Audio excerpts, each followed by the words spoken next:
ဒီကနေ့ဧပြီလ29ရက်နေ့မှာစကိုင်းတိုင်းမုံရွာအခြေစိုက်အနောက်မြောက်ပိုင်းတိုင်းစစ်ဌာနချုပ်ကဆက်တက်လေးစီးတစ်စီးနဲ့ပြည်သူတွေကိုဘုံကျဲတယ်လေပြင်းထန်စွာတိုက်ပြီးတော့အဲ့ဒီဆက်တက်လေးစီးပြတ်ကျတာပိုင်းလော2ယောက်ကိုတော်လှန်ရေးအဖွဲ့တွေကအခုအရှင်လက်လက်ကြီးကိုဖမ်းဆီးထားနိုင်ခဲ့တယ်နော်ပိုင်းလော2ယောက်ကိုဆက်တက်လေးစီးတဲ့ပြည်သူတွေကိုအမြဲတမ်းဘုံကျဲနေတဲ့ပိုင်းလော2ယောက်ကိုတော်လှန်ရေးအဖွဲ့တွေကအခုအရှင်လက်လက်ကြီးကိုဖမ်းဆီးထားနိုင်ခဲ့ပြီနော်ဒါအင်မတန်မှကောင်းတယ်ဒီကောင်တွေကနေ့စဉ်နေ့တိုင်းဆက်တက်လေးစီးနေတဲ့ပြည်သူတွေကိုဘုံကျဲနေတာအခုအဲ့ဒီနေ့စဉ်နေ့တိုင်းဘုံကျဲနေတဲ့ပိုင်းလော2ယောက်ကိုတော်လှန်ရေးလက်နက်ကတွေကအချင်းလက်လက်ဖမ်းဆီးနိုင်ခဲ့တယ်ဒါတော်တော်ကောင်းတဲ့သတင်းတစ်ခုပေါ့နော်နောက်တစ်ခုကပဲခူးတိုင်းမင်းလာမြို့နယ်အင်အား80ကျော်ပါစစ်ကောင်စီစစ်ကြောင်းကို PDF တွေကပိတ်ဆို့တိုက်ခိုက်တာအလောင်း10လောင်းကျော်နဲ့လက်နက်73လက်ကိုတိတ်တိရရှိခဲ့တယ်ဒါရင်မဲလားဆိုတော့မကဘူးစစ်သားတယောက်ကိုလည်းအချင်းလက်လက်ကိုဖမ်းဆီးနိုင်ခဲ့တယ်ဟောအင်အား80ကျော်ပါတဲ့စစ်ကြောင်းကို PDF တွေကပိတ်ဆို့တိုက်ခိုက်တာအလောင်း10လောင်းနဲ့တနက်73လက်အဲ့တော့တနက်73လက်ရတယ်ဆိုတော့မနေဘူးပေါ့ဗျာပြီးတော့အချင်းလက်လက်စစ်ကောင်စီတပ်ဖွဲ့ဝင်တယောက်ကိုလည်းဖမ်းဆီးနိုင်ခဲ့တယ်နောက်တစ်ခုကမကွေးတိုင်းပခုတ်ကူမြို့နယ်ပြူစောတိကျေးရွာတွေတက်ဆွဲထားတဲ့အကြမ်းဖက်စစ်သားများကို PDF တွေက2ရက်ဆက်တိုက်ဒရုန်းနဲ့ဘုံကျဲတိုက်ခိုက်တာစစ်တပ်ဘက်က10ယောက်သေဆုံးတယ်စစ်တပ်ဘက်က10ယောက်သေဆုံးသွားတယ်နောက်တစ်ခုကပဲခူးတိုင်းတာယာဝတီခရိုင်လက်ပံတန်းမြို့နယ်ကိုင်းတော်အုပ်စုစင်တလေးကျေးရွာဘုံကြီးကျောင်းတွင်ဝင်ရောက်တက်ဆွဲနေတဲ့စစ်သားတွေကို PDF တွေကပြစ်ခတ်တိုက်ခိုက်တာဗိုလ်ကြီးတယောက်အပါအဝင်စစ်သား4ယောက်အပြင်းထန်ထိခိုက်ဒဏ်ရာရသွားတယ်ဗျာနောက်တစ်ခုကစကိုင်းတိုင်းခလေးမြို့နယ်ကြံသာရွာကိုထိုးစစ်လာတဲ့စစ်ကြောင်းကို PDF တွေကတိုက်ခိုက်တာစစ်သား29ယောက်တောင်သေဆုံးပြီးတော့ MI တာဒီပိုက်ရဟရင်တစီထိမှန်ပြီးတော့ထိမှန်သွားတယ် MI တာဒီဖက်ရဟရင်ထိမှန်သွားတယ်ဒါစကိုင်းတိုင်းကလေးမျိုးနယ်ကြံသာရွာကိုစစ်ကြောင်းထိုးလာတဲ့စစ်ကောင်စီတပ်ဖွဲ့ဝင်တွေကို PDF တွေကတိုက်ခိုက်တာစစ်သား29ယောက်သေတဲ့အပြစ်ကိုအစစ်အနေနဲ့ MI တာဒီပိုက်ရဟရင်တစီထိခိုက်သွားတယ်ဗျာနောက်မန္တလေးတိုင်းညောင်ဦးမြို့နယ်စင်ကူးတိုက်နယ်မြေရဲစခန်းကစစ်ကြောင်းထိုးဖို့ထွက်လာတဲ့အကြမ်းဖက်စစ်တပ်ကို PDF တွေကကြားပြတ်တိုက်ခိုက်တာစစ်တပ်ဘက်က4ယောက်တောင်သေဆုံးသွားတယ်ဗျာနောက်တစ်ခုကမကွေးတိုင်းရေစကြိုမြို့နယ်ဗလက်ဘွားရွာကိုစစ်တပ်ကရွာလုံးကျွတ်မီးရှို့ခဲ့တဲ့စစ်ကြောင်းကို PDF တွေက2ရက်ဆက်တိုက်ကြားပြတ်တိုက်ခိုက်တာအကြမ်းဖက်စစ်သား20ကျော်တောင်သေဆုံးသွားတယ်ရေစကြိုမြို့နယ်ဗလက်ဘွားရွာကိုရွာလုံးကျွတ်မီးရှို့ခဲ့တဲ့အကြမ်းဖက်စစ်တပ်ကို PDF တွေက2ရက်ဆက်တိုက်ကြားပြတ်တိုက်ခိုက်တာအကြမ်းဖက်စစ်သား20ကျော်တောင်သေဆုံးသွားတယ်ဗျာနောက်တစ်ခုကစကိုင်းတိုင်း6ဦးမြို့နယ်6ဦးမြို့မှာရဲစခန်းကထွက်လာတဲ့အကြမ်းဖက်စစ်တပ်ကို PDF တွေကမိုင်းဆွဲတိုက်ခိုက်တာအကြမ်းဖက်စစ်သား10ယောက်တောင်သေဆုံးသွားတယ်နောက်တစ်ခုကကချင်ပြည်နယ်ဗန်းမော်မြို့သိမ်းတိုက်ပွဲမှာကာကင်းစခန်း5ခုကို KIA ကထပ်မံသိမ်းပိုက်ရရှိခဲ့တဲ့အပြင်တပ်ရင်းမှုနဲ့အဖွဲ့ကိုအရှင်ဖမ်းမိခဲ့တယ်ဟောတော်တော်ကောင်းတဲ့သတင်းပဲ ဒါဗမော်မျိုးသိမ်းတိုက်ပွဲပေါ့နော်အခုဆိုရင် KIA ကဗမော်မျိုးကိုတိတ်ပိုက်တိုက်ခိုက်နေတာဒီ9လပတ်ဝန်းကျင်ရှိသွားပြီပေါ့နော်အခု9လပတ်ဝန်းကျင်မှာဗမော်မျိုးကို80ရာခိုင်နှုန်းကျော်အောင်တိမ့်ပြီးသွားပြီနော်အခုကာကင်းစကန်9ခုကိုလည်းထပ်မံတိမ့်ပိုက်ရရှိခဲ့တဲ့အပြင်ကိုမှတပ်ရင်းမှုနဲ့အဖွဲ့ကိုအရှင်လက်ကိုဖမ်းဆီးရရှိခဲ့တယ်နောက်တစ်ခုကစကိုင်းမြို့နယ်အတွင်းကိုထိုးစစ်ဆင်လာခဲ့တဲ့AR 50ပါတပ်မ33စစ်ကြောင်းကိုတော်လှန်ရေးတပ်ဖွဲ့တွေကစုပေါင်းပြီးတော့တိုက်ခိုက်တာစစ်တပ်ဘက်က25ဦးထပ်မံသေဆုံးသွားတယ်ပြီးတော့မသေးတဲ့စစ်သားတွေကလည်းဖယိုဖယဲနဲ့ဖတ်ပြေးကုန်ကြတယ်ဒါစကိုင်းမြို့နယ်ထဲမှာနော် AR 50နဲ့စစ်ကြောင်းထိုးလာခဲ့တာ PDF တွေကစုပေါင်းပြီးတော့တိုက်ခိုက်တာ25ဦးထက်မနည်းသေဆုံးပြီးတော့မသေးသေးတဲ့အကြမ်းဖက်စစ်သားတွေကလည်းဖယိုဖယဲနဲ့ခွေးပြေးဝက်ပြေးထွက်ပြေးကုန်ကြတယ်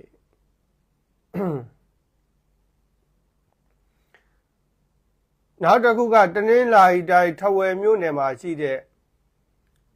ဟာလီကွေအကြမ်းဖက်စစ်တပ်စခန်းကို PDF တွေကတိုက်ခိုက်သိမ်းပိုက်တာစစ်သား10ဦးထက်မနည်းသေဆုံးပြီးတော့ဗိုလ်ကြီးတဦးနဲ့ဗိုလ်ကြီးတဦးကလက်နက်နဲ့သူ့ကိုယ်သူအဆုံးစီရသွားတယ်စစ်သား5ဦးကစစ်သား15ယောက်ကအလံဖြူထောင်လက်နက်ချခဲ့တယ်တနင်္လာရီတိုင်းထဝယ်မြို့နယ်မှာရှိတဲ့ဟာလီကွေအကြမ်းဖက်စစ်တပ်စခန်းကို PDF တွေကဝင်ရောက်တိုက်ခိုက်တာစစ်သား10ဦးထက်မနည်းသေဆုံးတယ်ဗိုလ်ကြီးတယောက်ကသူ့ကိုယ်သူအဆုံးစီရင်သွားတယ်စစ်သား15ယောက်ကအလံဖြူထောင်လက်နက်ချခဲ့တယ်စစ်သား15ယောက်တောင်မှအလံဖြူထောင်လက်နက်ချခဲ့တယ်ဆိုတော့အများကြီးပဲပေါ့နော်နောက်တစ်ခုကမကွေးတိုင်းစင်ပောင်ဝဲမြို့နယ်ဒနုံးမြောင်ဂိတ်မှထွက်လာတဲ့အကြမ်းဖက်စစ်တပ်ကို PDF တွေကကြားပြတ်တိုက်ခိုက်တာဗိုလ်ကြီးဖြိုးမောင်အပါဝင်စစ်သား8ယောက်သေဆုံးခဲ့တယ်ကဲမနှဲမနှောပဲနော်မနှဲမနှောပဲအဲ့လောက်သေနေတာတော့ကစစ်တပ်ထဲမှာမျိုးမကန့်သေးဘူးဘယ်မျိုးကပ်ပဲလဲပြတပ်သားတွေစုဆောင်းနေတာကိုနော်နောက်တစ်ခုကရခိုင်ပြည်နယ်ကြောက်ဖြူမြို့နယ်လိတ်ခမော်ကျေးရွာအနီးမှာဖြစ်ပွားခဲ့တဲ့တိုက်ပွဲအတွင်းစစ်တပ်ဘက်ကအလောင်း10လောက်တဲ့လက်နက်တကျုပ်ကိုအာရကတပ်တော် A ကတိတ်ပိုက်ရရှိခဲ့တယ်ဒါကြောက်ဖြူမြို့နယ်လိတ်ခမော်ကျေးရွာတိုက်ပွဲမှာပေါ့နော် A ရဲ့တိုက်ခိုက်မှုကြောင့်စစ်ကောင်စီဘက်ကအကြရှုံးများတယ်စစ်တပ်ကအင်အားစုပြီးစစ်ကြောင်းပြန်ထိုးလိုက် A ကပြန်တိုက်လိုက်နောက်ဆုတ်လိုက်နဲ့အဲ့ဒီလိုနဲ့ပဲတန်တရားလဲတည်တယ်စစ်တပ်ကအင်အားပြန်စုတယ်ကြောက်ဖြူမှာ A ကိုပြန်တိုက်တယ်A ကတိုက်တော့ထွက်ပြေးတယ်အဲ့ဒီလိုနဲ့တန်တရားလဲနေတယ်နောက်ရခိုင်ပြည်နယ်ကြောက်ဖြူမြို့နယ်မှာရှိတဲ့တိုက်ပွဲအတွင်းကိုဆေလွတ်လိုက်တဲ့စစ်ကောင်စီတပ်မ69ကဗိုလ်မှူးတအုပ်ပါဝယ်တပ်ဖွဲ့ဝင်တချို့ကြောက်ဖြူရောက်ပြီးတော့လက်နက်တွေနဲ့အတူထွက်ပြေးပြီးတော့ပျောက်ဆုံးနေတယ်တပ်မ69ကိုကြောက်ဖြူကိုစစ်ကူလွတ်လိုက်တာအဲ့ဒါကြောက်ဖြူရောက်တဲ့အချိန်မှာလူတွေရောလက်နက်တွေရောပျောက်ချင်းမလားပျောက်သွားတယ်ထွက်ပြေးတာစစ်တပ်ထဲမှာဘသူမှဆင်မတိုက်ချင်တော့ဘူးနော်စစ်တပ်ထဲမှာအပေါ်ဆုံးကလက်နက်ကပ္ပစစက်ရုံ20ကျော်ရှိတယ်နော်တနေ့လက်နက်တွေထုတ်နေတာမနေဘူးစစ်တပ်မှာအပေါ်ဆုံးကလက်နက်သူတို့ရဲ့စခန်းတွေသူတို့ရဲ့တပ်တွေတိတ်ရင်ပဲဘိုးတို့မိဘပြည်သူတွေကြည့်လိုက်လက်နက်ခဲယမ်းမိကြောက်အများကြီးကိုသိသိရမိတယ်သူတို့မှာလက်နက်ခဲယမ်းမိကြောက်လောက်ပေါ်တာလက်နက်ခဲယမ်းမိကြောက်ပဲရှိနော်အဲ့လောက်ဒီလက်နက်ခဲယမ်းမိကြောက်ပေါ်တာတော့သူတို့စစ်ရှုံးတာပဲဒါကြောင့်စစ်ကောင်စီတပ်မှာလက်နက်မရှိလို့စစ်ရှုံးတာမဟုတ်လက်နက်ကပေါ်လွန်းလို့အများကြီးပဲဟင်းရွက်ကစုံထက်တောင်ပေါ်သေးတယ်လက်နက်တွေက ပြီးတော့စစ်သားလည်းမရှိတော့တာမဟုတ်ဘူးအခုစစ်မှုထမ်းအပတ်စဉ်73နဲ့အပတ်စဉ်30ပဲစစ်သား9000ရှိတယ် sorry အပတ်စဉ်30ပဲစစ်သား9000ရှိတယ်တပတ်စစ်ကိုစစ်သား9000အပတ်စဉ်30ဆိုစစ်သား9000စစ်တပ်မှာအပေါ်ဆုံးကလက်နက်ဒုတိယအပေါ်ဆုံးကစစ်သားပြည်သူတွေကိုအတင်းအဓမ္မတပ်သားတွေစုဆောင်းနေနော်ဒါကြောင့်လက်နက်လည်းပေါ်တယ်စစ်သားလည်းပေါ်တယ်ဒါဖြင့်ဘာကြောင့်သူတို့စစ်ရှုံးနေရတာလဲဘာကြောင့်နေ့တိုင်းသေနေရတာလဲဘာကြောင့်နေ့တိုင်းကာကင်းစခန်းနေတက်ရင်နေဘာကြောင့်သိမ်းခံနေရတာဘယ်သူမှစစ်မတိုက်ရတော့ဘူးစစ်တပ်ထဲမှာစစ်တိုက်ဖူးတဲ့ကောင်တွေကလည်းတင်ကြံကုန်ရောက်တာကြားလာနေပြီစစ်တပ်ကနှစ်ပေါင်း80ကျော်ဘယ်သူနဲ့စစ်တိုက်ဖူးလို့လဲလွန်ခဲ့တဲ့နှစ်ပေါင်း80ကျော်လောက်ကသူတို့ကရင်နဲ့စစ်တိုက်ဖူးတယ်ဗမာကွန်မြူနစ်တွေနဲ့စစ်တိုက်ဖူးတယ်တိုင်းရင်းသားတွေနဲ့စစ်တိုက်ဖူးတယ်အဲ့ဒီစစ်တိုက်ဖူးတဲ့သူတွေကလည်းလွန်ခဲ့တဲ့နှစ်ပေါင်း80ကျော်60ကျော်လောက်ကဆိုတော့အခုလောက်ဆိုသေကုန်ပြီလေဗျာစဉ်းစားကြည့်ကြပါဦးအခုလောက်ဆိုသေကုန်ပြီနော်တကယ်ရွက်ချွန်စစ်ကောင်စီတက်ထဲမှာစစ်တိုက်ဖူးတဲ့သူတွေကလည်းအခုလောက်ဆိုသေကုန်ပြီမသေးတာတော့မှအိုနာကျိုးကအဖိုးကြီးတွေဖြစ်နေပြီဘာမှသုံးသပ်လို့မရတော့ဒါတကယ်စစ်တိုက်ဖူးတဲ့သူတွေကိုပြောတာနော်အခုမြောက်ပိုင်းညီနောင်တွေနဲ့စစ်တိုက်ဖူးတာကလည်းဖဖိုးတို့တကယ်စစ်တိုက်တာမှမဟုတ်တာစစ်တပ်မရှိရင်ဒီနိုင်ငံကြီးမဖြစ်ဘူးဆိုတာကြီးကိုပြည်သူကိုဂျင်းထည့်ဖို့အတွက်တနက်ပြစ်ဒဏ်ကစားခဲ့ကြတာတိုင်းရင်းသားတွေကလည်းဒီတိုင်းပဲသူတို့မရှိရင်မဖြစ်ဘူးဆိုပြီးတော့စစ်တပ်နဲ့တနက်ပြစ်ဒဏ်ကစားခဲ့ကြတာတကယ်စစ်တိုက်ခဲ့တာကကိုကန့်တို့ TNLA တို့ AA တို့ KIA တို့ပဲရှိတယ်ကျန်တဲ့ကောင်တွေကအလကားအပလာတွေကြီးပဲနော်မြန်မာနိုင်ငံမှာတကယ်စစ်တိုက်ခဲ့တဲ့သူကလက်ချိုးရည်တွက်လို့ရတယ်လက်၅ချောင်းတော့မပြည့်ဘူးနော်မြောက်ပိုင်းမဟာမိတ်တွေကိုကန့်ရှိတယ် TNLA ရှိတယ် AA ရှိတယ် KIA ရှိတယ်သူတို့လေးဘွဲ့ပဲတကယ်စစ်တိုက်ခဲ့တာကျန်တဲ့သူတွေကတကယ်စစ်တိုက်တာမဟုတ်ဘူးနော် RCSS တို့ SSPP တို့တခြားKNU တို့ KNLA တို့ကတကယ်စစ်တိုက်ခဲ့တာမဟုတ်ဘူးသူတို့ကစစ်တပ်နဲ့ပေါင်းပြီးတော့နှစ်ပေါင်းများစွာစီးပွားရေးတွေလှုပ်လာခဲ့တယ်အခုသူတို့ရဲ့စီးပွားရေးတွေကိုမစွတ်လို့ချင်တော့ဖဖိုးဟိုတနေ့ကပြောပါတယ်နော်သူတို့ကချမ်းသာသွားပြီတိုင်းရင်းသားတွေကစစ်တပ်ကမင်းတို့စစ်မတိုင်းနဲ့တော့ရော့ဒီစီးပွားရေးတွေလှုပ်ဆိုပြီးတော့သူတို့ကိုခွဲတန်းကြစီးပွားရေးတွေပေးလိုက်ပြီးသားနော်ဒါကြောင့်တိုင်းရင်းသားတော်တော်များများကစစ်မတိုက်တော့ဘဲနဲ့စီးပွားရေးထဲမှာပဲနစ်မွန်တာယာပြီးတော့နော်ပျော်ပါနေကြပြီစီးပွားရေးထဲမှာနစ်မွန်တာယာပြီးပျော်ပါနေကြပြီဒါကြောင့်ဒီ2021မှာတိုင်းရင်းသားတော်တော်များများကစစ်မတိုက်ကြတော့ဘာလို့စစ်မတိုက်တာလဲဆိုရင်သူတို့ရဲ့ကိုကြိုးစည်းပွားကိုမစွန့်လွတ်ချင်တော့တာသူတို့ရဲ့ကိုကြိုးစည်းပွားတွေကအများကြီးလေတကယ်လို့သူတို့စစ်တက်လိုက်အဲ့ဒီကိုကြိုးစည်းပွားတွေကိုအကုန်စွန့်လွတ်ရမှာနော်အခု BGF တို့ DKBA တို့ RCSS တို့ SSPP တို့နောက်ချင်းမဘာသာ ZRA တို့နောက်ရှမ်းနီ SNA တို့အများကြီးပဲတိုင်းရင်းသားတွေဘာဖြစ်လို့သူတို့စစ်ကောင်စီနဲ့ပေါင်းလဲဆိုသူတို့ရဲ့ကိုကြိုးစီးပွားတွေကိုအခုချိန်မှာမစွတ်လွတ်ချင်တော့ဘူးပြောချင်တာကသူတို့ချမ်းသာပြီးသွားပြီစင်းရဲမှာကိုသူတို့အရန်ကြောက်တယ်စစ်တိုင်ရင်သူတို့စင်းရဲတဲ့ဘဝကိုပြန်ရောက်သွားမှာလေ အဲ့တော့သူတို့ဆင်းရဲမှာအရန်ကြောက်တယ်သူတို့ရဲ့ကိုကြိုးစီးပွားတွေကိုမစွန့်လွတ်ချင်တော့ဘူး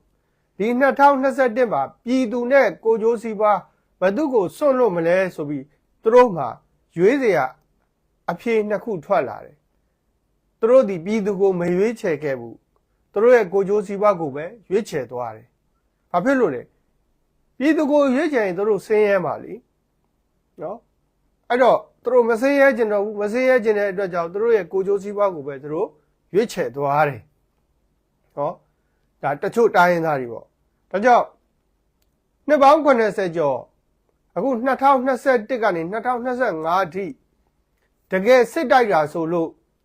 ကိုကန့်ရဲ့ TNL ရဲ့ AA ရဲ့ KIA ရဲ့ဒီတိုင်းရင်းသား၄ဘွယ်ပဲရှိတယ်ကျန်တာတွေကနော်ကိုကြိုးစီးပွားအတွက်အလုံးလုံးနေတဲ့သူတွေကြီးပဲနော်ကိုကြိုးစီးပွားအတွက်လှုပ်လှုပ်နေတဲ့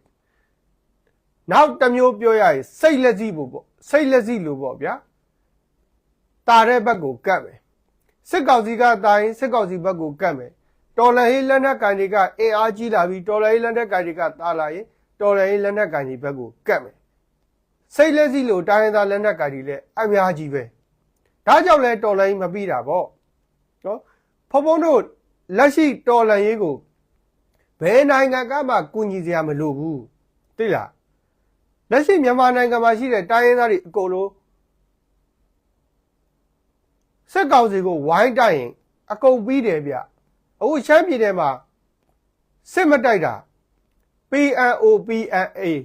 နော်သူတို့လည်းအင်အားကြီးတယ် RCSS သူတို့လည်းအင်အားကြီးတယ်နောက် SSPP အင်အားကြီးကဲပေါ့အိုးကတစ်ဖွဲ့ရှမ်းကနှစ်ဖွဲ့သူတို့သုံးဖွဲ့ပေါင်းလိုက်အင်အားကထောင်ချီရှိတယ်ဒါပေမဲ့သူတို့မတိုက်ဘူးလေဘယ်တိုက်မလဲသူတို့ရဲ့ကိုကြိုးစီးပွားဆွတ်လို့ရမှာသူတို့အရန်ကြောက်တယ်လေကဲရှမ်းပြည်နယ်မှာပဲအင်အားကြီးတဲ့တိုင်းရင်းသားလက်နက်ကိုင်သုံးဖွဲ့ဝင်မတိုက်ဘူးချင်းပြည်နယ်မှာဆိုတဲ့ ZRI မွေးစေဝါနဲ့ချမ်းသာနေတာ ZRI အများစုကမွေးစေဝါနဲ့ချမ်းသာနေတဲ့ဒီ ZRI အများစုက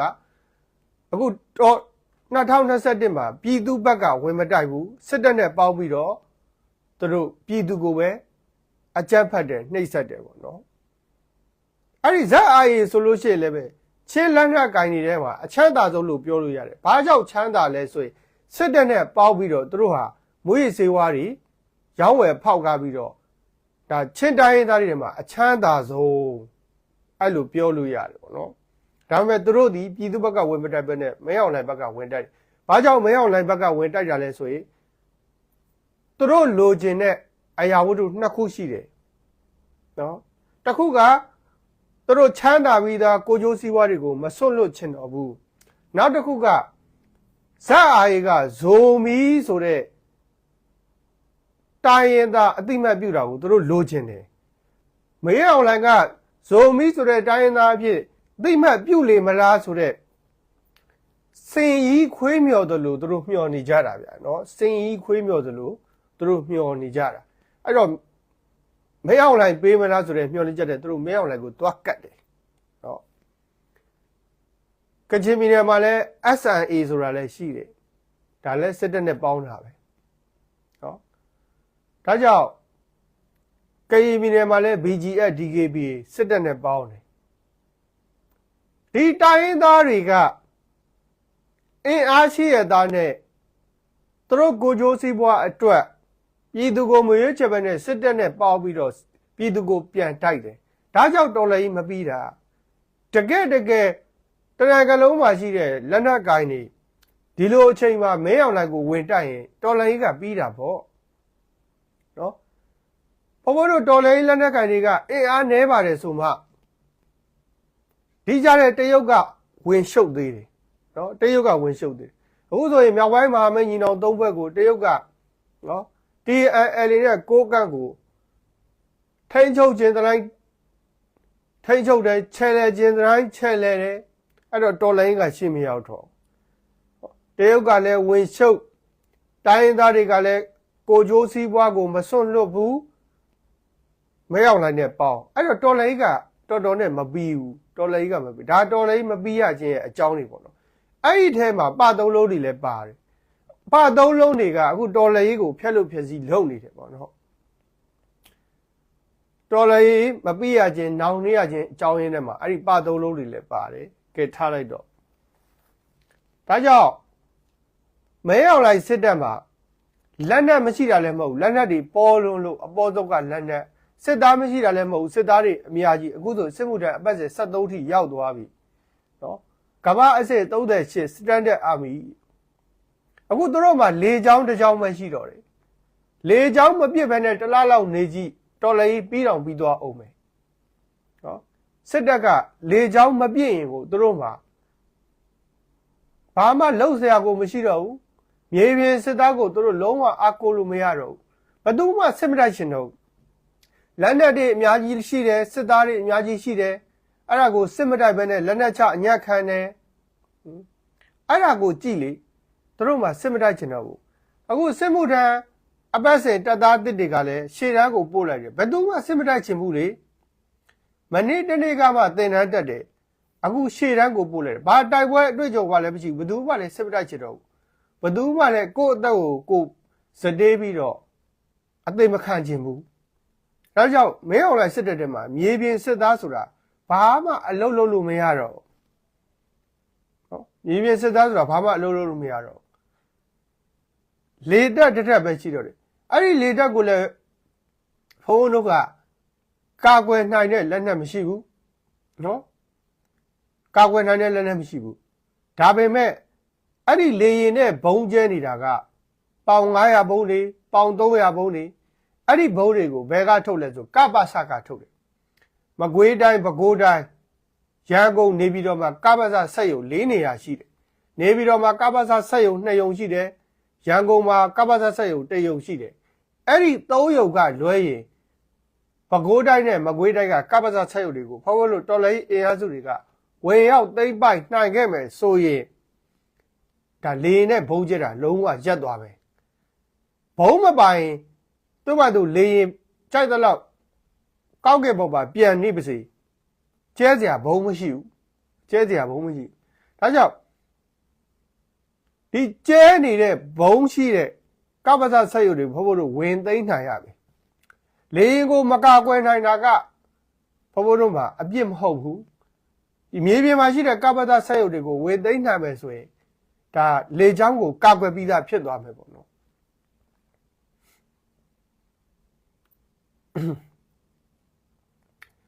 နောက်တစ်ခုကရခိုင်ပြည်နဲ့ဘင်္ဂလားဒေ့ရှ်နယ်စပ်ကိုစစ်တပ်ကထိန်းချုပ်မရှိတော့ဘူးတဲ့စစ်တပ်ကမထိန်းချုပ်နိုင်တော့ဘူးစစ်တပ်ထိန်းချုပ်မှုလည်းလုံးဝမရှိတော့ဘူးလက်ရှိ A ကထိန်းချုပ်ထားတာတဲ့ဒါကြောင့် A နဲ့မဆက်ဆံလို့မရတော့ဘူးဆိုတဲ့အကြောင်းကိုဘင်္ဂလားဒေ့ရှ်နိုင်ငံသားရေးအကြံပေးကပြောကြားတယ်ဗျာနော်ဘင်္ဂလားဒေ့ရှ်ရဲ့နိုင်ငံသားရေးအကြံပေးက A နဲ့ဆက်ဆံရမယ် A နဲ့မဆက်ဆံလို့ကိုမရတော့ဘူးဆိုတဲ့အကြောင်းကိုလည်းပဲဒါဘင်္ဂလားဒေ့ရှ်အကြံပေးကဒီကနေ့ဘင်္ဂလားဒေ့ရှ်နိုင်ငံသားရေးဝန်ကြီးဌာနကိုအကြံပေးတယ်ပေါ့နော်အကြံပေးတယ်နောက်တစ်ခုကရှမ်းပြည်နယ်မြောက်ပိုင်း TNL ထိန်းချုပ်ထားတဲ့သီပေါမြို့အတွင်းမှာနော်နတ်မှာရှိ SSA စခန်းကိုကိုကန့်ကဝင်ရောက်တိုက်ခိုက်ခဲ့တယ်ဟောမြောက်ပိုင်းမှာမိတ်9ဖွဲ့ထဲမှာကိုကန့်နဲ့ SSPB ကညီနောင်နေပဲဗျနော်ညီနောင်နေပဲမြောက်ပိုင်းမှာမိတ်9ဖွဲ့ထဲမှာကိုကန့်နဲ့ SSP ကညီနောင်နေပဲဒါပေမဲ့ SSPB ကအခုတော်လှန်ရေးမှာစစ်တိုက်တာဘုရားတို့မကြားပါဘူးနော်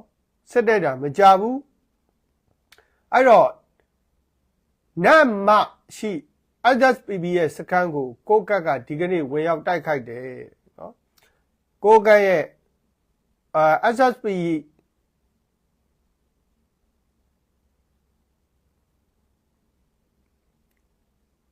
SSPB ရဲ့တပ်စခန်းကိုဝင်ရောက်ဖျက်ဆီးပြီးတော့ SSP တပ်သားတွေကိုလည်းကိုကတ်ကဖမ်းဆီးရိုက်နှက်တယ်ဗျာအဲ့တော့စစ်မတိုက်တဲ့ဘယ်တိုင်းရင်းသားကိုမဆိုဖဖိုးတို့ကမထောက်ခံကိုကတ်ကစစ်တိုက်တာဖြစ်တဲ့အတွက်ကြောင့်ကိုကတ်ကိုထောက်ခံတယ်ပေါ့နော်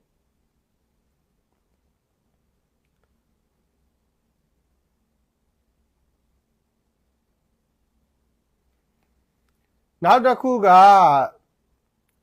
စကိုင်းတိုင်းဝင်းတုံမြို့နယ်အာမခံရွာအနီးမှာအကြမ်းဖက်စစ်တပ်ကခလေးတယောက်ပါဝင်ပြည်သူပေါင်း9ဦးကိုအကြမ်းဖက်ဖမ်းဆီးတပ်ဖြတ်ခဲ့တယ်။ဒါလေနဲ့ဘုံကျဲတာမဟုတ်ဘူးနော်။မြေပြင်မှာကိုအကြမ်းဖက်ဖမ်းဆီးပြီးတော့တပ်ဖြတ်ခဲ့တာဗျာ။စကိုင်းတိုင်းဝင်းတုံမြို့နယ်အာမခံရွာအနီးမှာအကြမ်းဖက်စစ်တပ်ကခလေးတယောက်ပါဝင်ပြည်သူ9ယောက်ကိုရက်ဆက်ကိုဖမ်းဆီးပြီးတော့တပ်ဖြတ်ခဲ့တယ်။နောက်မန္တလေးတိုင်းစင်ကူးမြို့နယ်စင်ကူမြို့ပေါ်မှာရှိတဲ့စာသင်ကျောင်းနဲ့ဘုန်းကြီးကျောင်းတွေကိုအကြမ်းဖက်စစ်တပ်ကလေနဲ့ဘုံကျဲတယ်နော်မန္တလေးမြို့ပေါ်မှာရှိတဲ့စင်ကူမြို့ပေါ်မှာရှိတဲ့စာသင်ကျောင်းနဲ့ဘုန်းကြီးကျောင်းတွေကိုအကြမ်းဖက်စစ်တပ်ကဒီကနေ့လေနဲ့ဘုံကျဲတာမတရားစင်ကူတပိတ်ချင်းအကုတ်ဘုံကျဲတာနော်ဒါကြောင့်ဘုံဝိပပြည်သူတွေကိုလိုက်လွှင့်နိုင်တတိပေးပန်ကြပါတယ်ဘုံကြီးကျောင်းတွေစာသင်ကျောင်းတွေဆေးရုံတွေဆေးကန်းတွေဘာသာရေးအဆောက်အဦတွေလုံးဝမနေနဲ့တော့အခုစစ်တပ်ကဒီ2025မှာဘုံကျဲနော်ဆေးရုံစာသင်ကျောင်းဘုံကြီးကျောင်းဘာသာရေးအဆောက်အဦအကုန်ဘုံကျဲတာရွာတွေကိုဘုံကျဲတာရှားသွားပြီဆေးရုံဆေးကန်းစာသင်ကျောင်းဘုံကြီးကျောင်းဘာသာရေးအဆောက်အကုန်ဘုံကျဲတယ်ပေါ့နော်နောက်တစ်ခုကစကိုင်းတိုင်းထိကြိုက်မြို့နယ်အရက်ဘတ်ဆေးရုံနဲ့စာသင်ကျောင်းကိုစစ်ကောင်စီကဘုံကျဲတယ်ကဲထိကြိုက်မှာလည်းပဲဆေးရုံနဲ့စာသင်ကျောင်းကိုဘုံကျဲတယ်မန္တလေးတိုင်းစင်ကူမြို့ပေါ်မှာလည်းစာသင်ကျောင်းနဲ့ဘုံကြီးကျောင်းတွေကိုဘုံကျဲတယ်တွေ့လားဒါကြောင့်ဆေးရုံဆေးကန်းစာသင်ကျောင်းဘာသာရေးအဆောက်အဦမနေပါနဲ့တော့အရက်အန်ရရှိတယ်ပေါ့နော်နောက်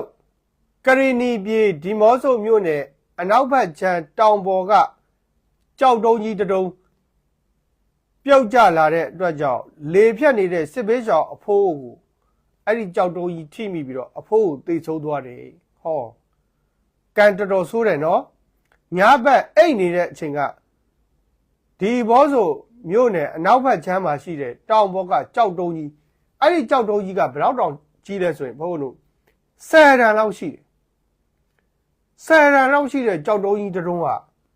ပြုတ်ကျလာတာအိတ်နေတဲ့အဖိုးအိုကိုတွားထိတာအဖိုးကိုတေဆုံးသွားတယ်ပေါ့နော်တော်တော်ကြောက်စရာကောင်းတယ်10 တန်လောက်ရှိတဲ့ကြောက်တုံးကြီးတောင်ပေါ်ကနေပြုတ်ကျလာတာပေါ့နော်အဲ့ဒါစစ်ဘေးရှောင်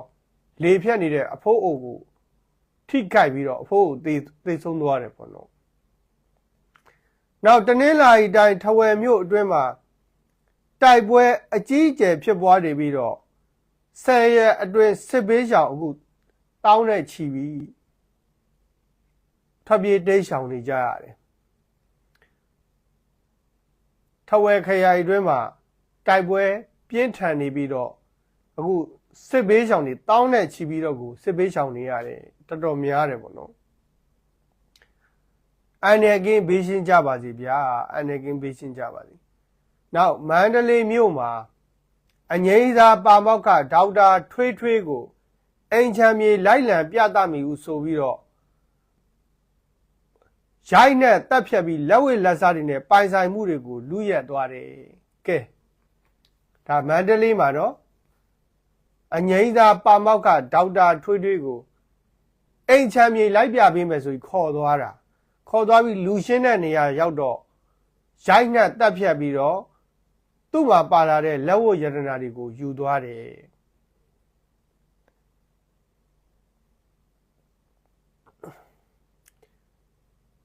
ဒါကြောင့်အခုလိုအချိန်မှာလက်ဝတ်ရတနာတွေမဝတ်တာအကောင်းဆုံးပဲเนาะပြီးတော့လူသူရှင်းတဲ့နေရာတွေကိုမသွားတာအကောင်းဆုံးပဲပြီးတော့ဘသူ့ကိုမှမယုံတာလည်းအကောင်းဆုံးပဲပေါ့နော်အခုထက်ထိတရားခံကိုဖမ်းလို့မမိသေးဘူးအဲ့ဒီအိမ်ချမ်းမြေပွဲစားဆိုတာကလည်းအဲ့ဒီပါမောက္ခဒေါက်တာထွေးနဲ့သိတဲ့သူပဲเนาะပါမောက္ခဒေါက်တာထွေးနဲ့သိတဲ့အိမ်ချမ်းမြေပွဲစားကပဲခေါ်ပြီးတော့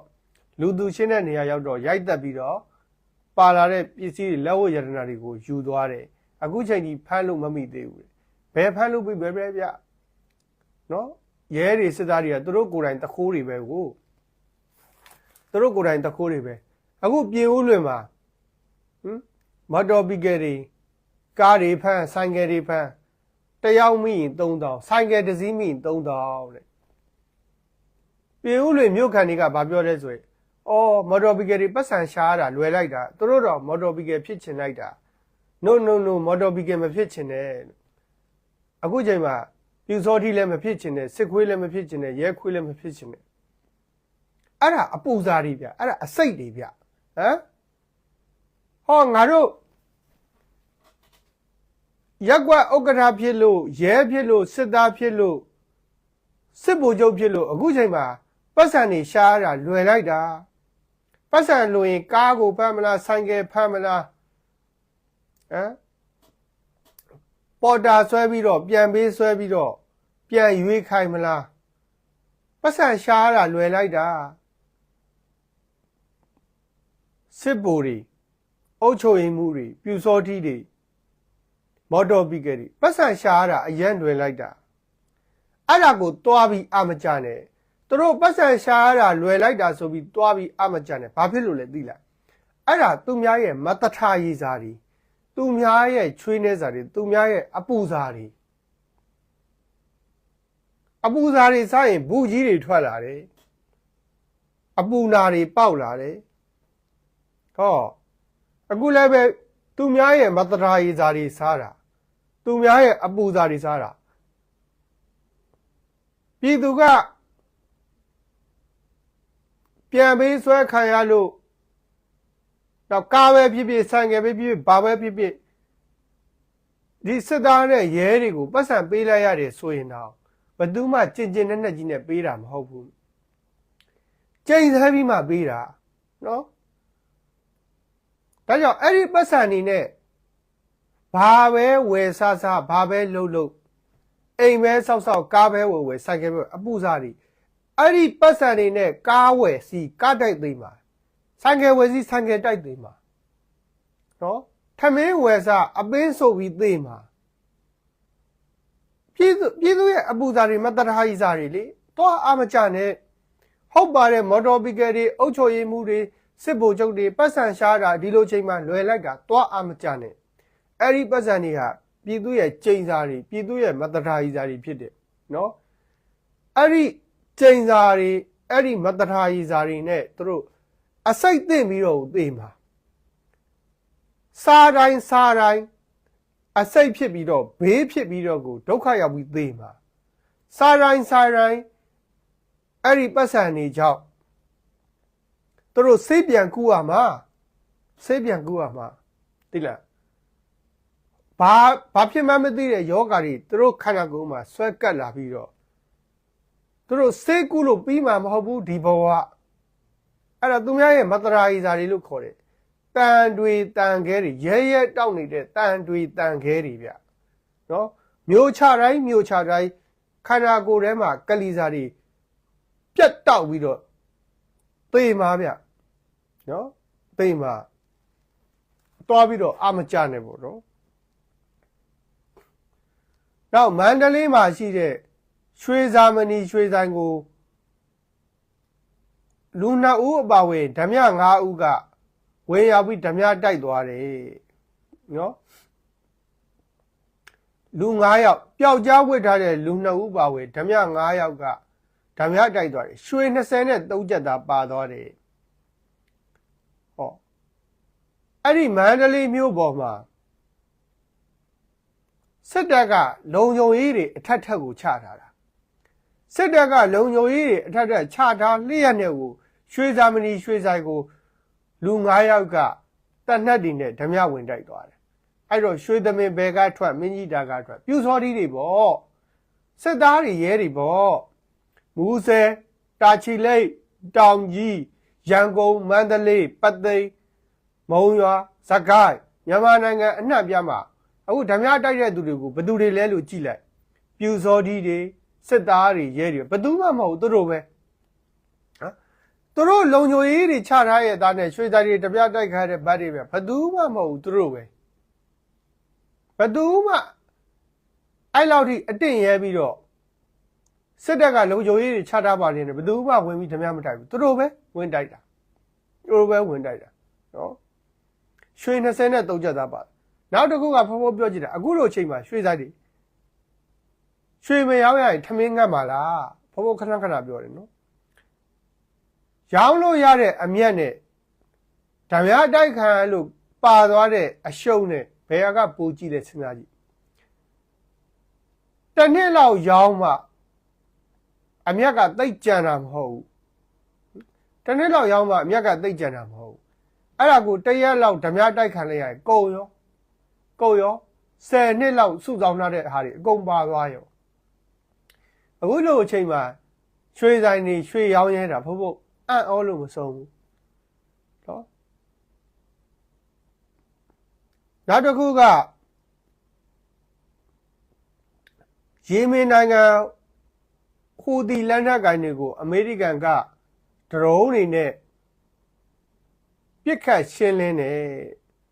အဲ့ဒါကိုဟူသီတပုံတွေကအမေရိကန်ရဲ့ဒေါ်လာ300ကျော်တန်ဖိုးရှိတဲ့နော်ရီပါဒရုန်း9စင်းကိုပြစ်ချနိုင်ခဲ့တယ်ဒရုန်းတစ်စင်းကိုအမေရိကန်ဒေါ်လာ30ကျော်တန်တယ်ဟောနဲမှာမနေတာဒရုန်းတစ်စင်းကိုအမေရိကန်ဒေါ်လာ30ကျော်တော့တန်တယ်ဆိုမနေဘူးဗျာနော်အဲ့ဒီ30ကျော်တန်တဲ့ဒရုန်း9စင်းလောက်ကိုဟူသီတပုံတွေကပြစ်ချနိုင်ခဲ့တယ်အမေရိကန်ကဟူသီတပုံတွေရဲ့ပြစ်မှတ်ပေါင်း800ကျော်ကိုပြစ်ခတ်ရှင်းလင်းနိုင်ခဲ့တယ်ပြစ်မှတ်ပေါင်း800ကျော်ကိုပြစ်ခတ်ရှင်းလင်းခဲ့လက်နက်တူလောင်ယုံနေနော်လေကြောင်းကာကွယ်ရေးပစ္စည်းစက်ယုံနေ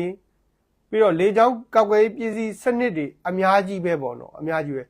အဲ့ဒီလိုပြစ်မှတ်ပေါင်း800ကျော်ကိုဖျက်ဆီးနိုင်ခဲ့တယ်တဲ့အမေရိကန်ကဘာလို့ဟူသီတပုံတွေကိုအမေရိကန်ကနှိပ်ကိုရတာလဲဆိုရင်သူကအရှေ့အလယ်ပိုင်းဒေသမှာဥရောပအမေရိကန်ရဲ့